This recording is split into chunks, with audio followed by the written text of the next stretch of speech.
Hi! Welcome to this part of my review featuring the Legends of Avallen core rulebook. If you haven't seen the other parts of my review featuring this Celtic mythology inspired role-playing game, please check out the playlist in the description below. This time we are going to take a look at two other legendary paths, the Primus and the Slayer. Let's start with the Primus. The abilities of the Primus were pioneered by the Imperial Army and explain much of Raxian military dominance, with their elite units acting as one to overcome forces of far greater numbers.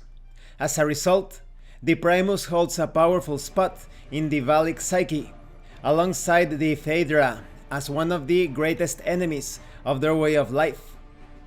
Shared by the warrior and the mage, the path of the Primus can entwine spells with called tactics. Your tactics grant provisional advantage, make openings for attacks, and rally your allies before defeat. You have expertise in warfare and geography. The legendary trials of the Primus include leading an army or besting a legend in a game of strategy. When it comes to tactics, your Primus abilities grant you tactics, each of which you can use once per conflict. Use a tactic without an action by giving up an edge on your turn. Thanks to your tactics, you will be able to handle tactical positioning, that is, choosing characters in your own group so that they may move together as one unit, or perhaps allowing your allies or yourself to use protect. You can even miraculously recover from the conditions of exerted or overwhelmed, that is, both you and your allies can recover from that.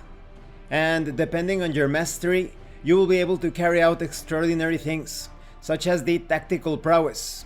Once per conflict, you can give up an edge to use a tactic anytime outside of your turn, in response to another declared action. Next we have the Slayer. In Vallic culture, Slayers are honored reavers, called upon to lead quests against foul creatures terrorizing communities. In Raxian territory, Slayers are coveted by politicians for their abilities in subterfuge, reconnaissance, and assassination.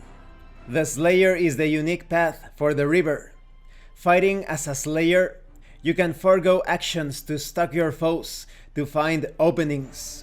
When the time is right, you can use your openings to take multiple actions in a single turn, using acrobatic movement, precise attacks, and enhanced evasion.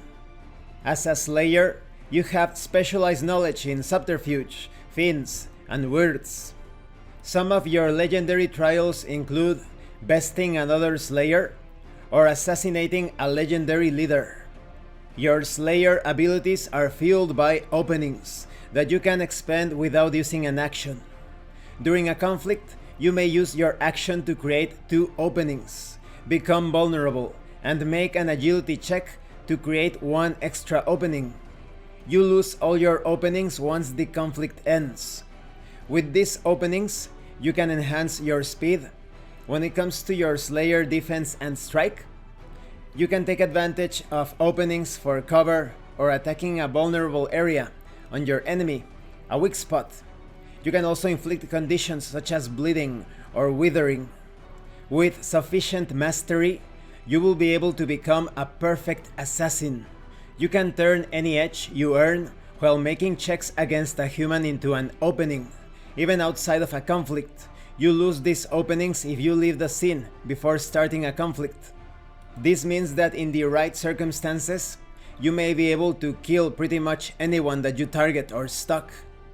And this concludes this part of the review. In the next part, we are going to talk about the Swin-Pict and the Tolu. I think that these legendary paths are quite interesting when you compare them with each other. In the case of the Primus, it's basically a team player class. Individually, it is not as remarkable, but as part of a team, it is basically unparalleled. With its versatile tactics and strategies, it's all about reacting and applying the right tactics depending on the situation. Now, when it comes to the Slayer, this is the opposite because this doesn't work too well as a team boosting class.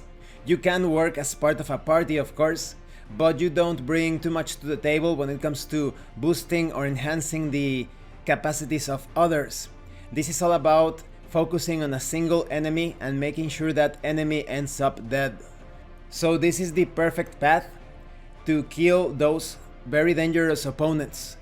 Be it beast or man, you must eliminate the greatest threat that the party is facing. Thank you for watching this part of the review. If you have any comments or questions, please let me know. And thank you so much to those of you that have been supporting the channel by sending drive-thru RPG gift certificates. If anyone else wants to further support the channel, the information on how to do that will be in the description below. Once again, thank you, and see you later.